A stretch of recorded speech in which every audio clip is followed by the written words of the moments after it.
Come see us doing live shows. We'll be in Los Angeles, Honolulu, Baltimore, Atlantic City, Cohoes, New York, Providence, Rhode Island. Go to jimmydore.com for a link for tickets, and only jimmydore.com.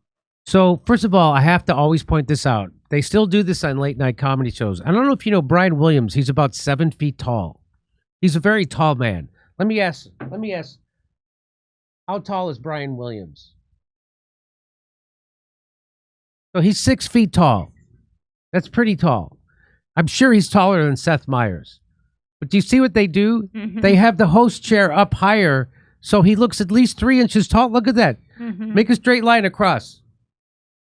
Why do they do this? Why do you have to, like you're a judge in court, you have to sit higher than everybody? Why do they do this? They still do this so that he's taller than him. Isn't that wild? Why? What you're supposed to do is make everybody the same height. So what he should do is lower his chair a little. Yeah. Like when I would do television shows with round tables, you try to make everybody's chair the same height. You put cushions underneath, or you raise it, or you lower it. You don't want one person this side, one person like. You don't want it to look like a Kamala Harris interview on CNN. Yeah. Right? Kamala Harris with Tim Walz. Remember that? That was very funny. But anyway, but watch this. So here is Brian Williams and Seth Meyers, the comedian. I put it in quotes because he's not really a comedian. He's a mouthpiece of the establishment. He doesn't really do comedy. I can't believe this is considered a comedy show, but he was on Saturday Night Live. But here we go. Listen to what he says. He is going to school him about what's wrong with the Democrats. This guy, Mr. Out of Touch himself, even he's more in touch than the late night talk show host. Listen to what Seth Meyers says. It did feel like the Democratic Party under Joe Biden did a lot of things for working class voters. Now, did it sound to you like he said, it did seem like, Joe Biden did a lot for working class voters? It did seem like, or it didn't? I heard didn't. Let me listen. It did feel like the Democratic Party. It did feel like. It did. Okay, he said it did feel like.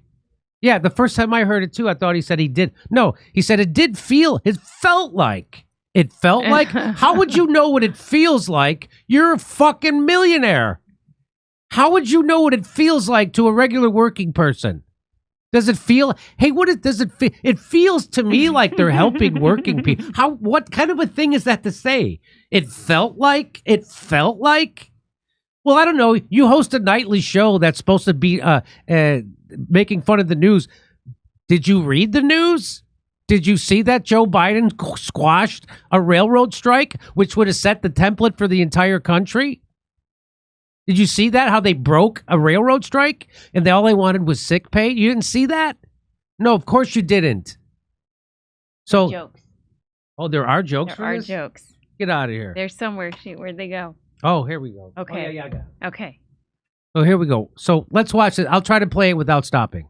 It did feel like the Democratic Party under Joe Biden did a lot of things for working class voters. Certainly inflation was a giant issue. Messaging as well. Do you feel like they just failed to message what they had done for? Yeah, it wasn't that the Democrats didn't do anything. They did. It felt like they did things.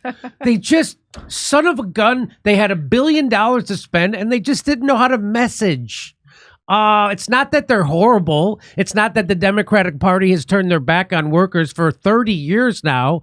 It's not that they've crushed unions and not pushed a minimum wage increase or done anything for anybody. It's not that. It's just that they didn't get their message out.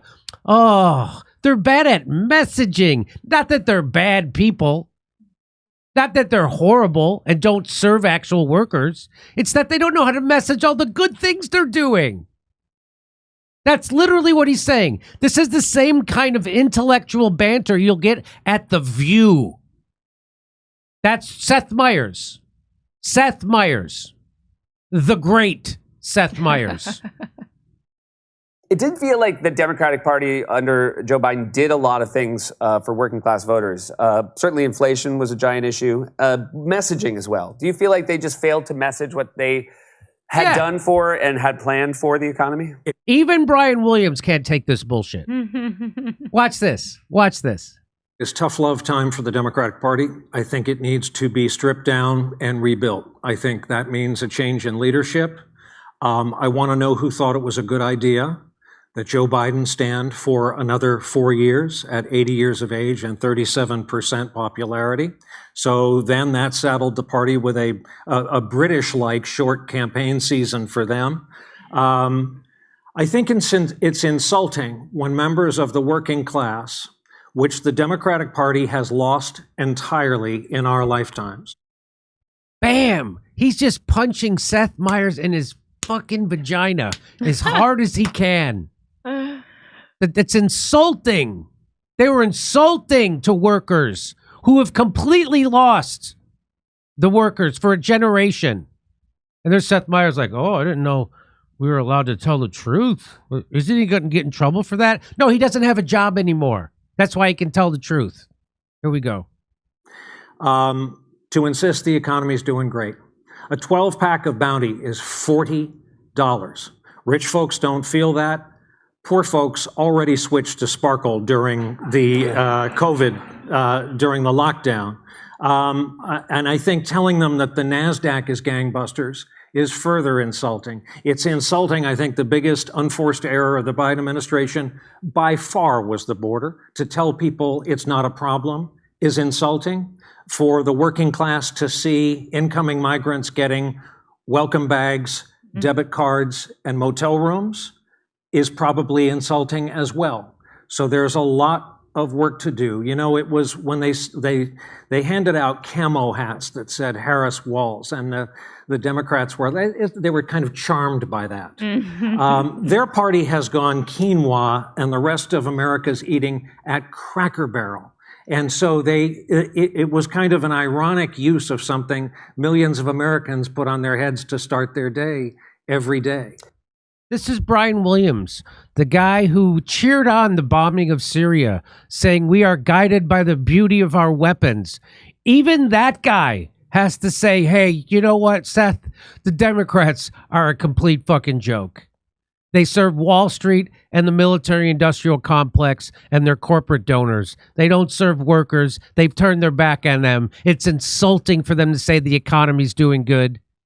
It's insulting for them to quote the NASDAQ and Wall Street, the Dow Jones, as if that means anything to regular people. And this is from one guy who's been a millionaire for 35 years to another guy who's been a millionaire for 35 years. Even he has to say it because he's currently not employed. Seth Meyers, still employed by the machine that lies us into every war. And that's why his comedy is nobody ever quotes it. Because he just does comedy at the behest of the machine.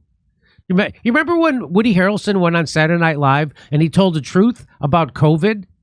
About how the drug cartels got together and forced you to take a product or you couldn't leave there. Remember that? How that got passed around for weeks and weeks on social media? What a splash that made. Did that ever happen to a video of Seth Meyers? No, because he's always lying to you.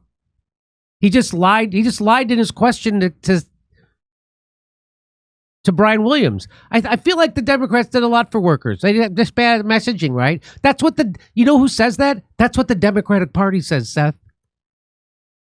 You don't have a critical word to say about it? You don't have anything funny or insightful? He does. Guess who does?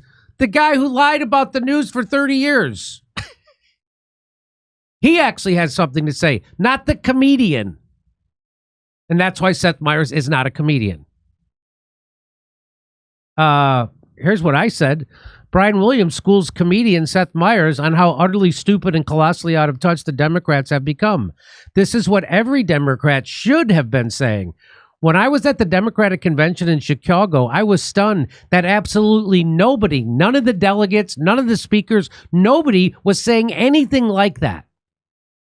They were all brainwashed, brain-dead Stepford delegates repeating party-approved talking points instead of engaging in serious discussions and debates about the economic problems that are facing American workers. The Democrats have become pro-war, pro-Wall Street, Orwellian cult running on a groupthink narrative enforcement. Even Brian Williams can see it. But the comedian Seth Meyers Clueless. Which is why no one will ever remember him. No one ever quotes him. No one ever passes around a video of his, ever. Because he is a willing tool of the establishment. And he's comfortable. I would have been that. Had somebody handed me the jobs he's been handed at the age he was, I'd be the same way probably. I'd probably be just as comfortably numb, stupid, out of touch. I'd like to think I wouldn't, but there's a good chance I'd be just as dumb as him on purpose, because that's what that is. Come see us doing live shows. We'll be in Los Angeles, Honolulu, Baltimore, Atlantic City, Cohoes, New York, Providence, Rhode Island. Go to jimmydore.com for a link for tickets, and only jimmydore.com.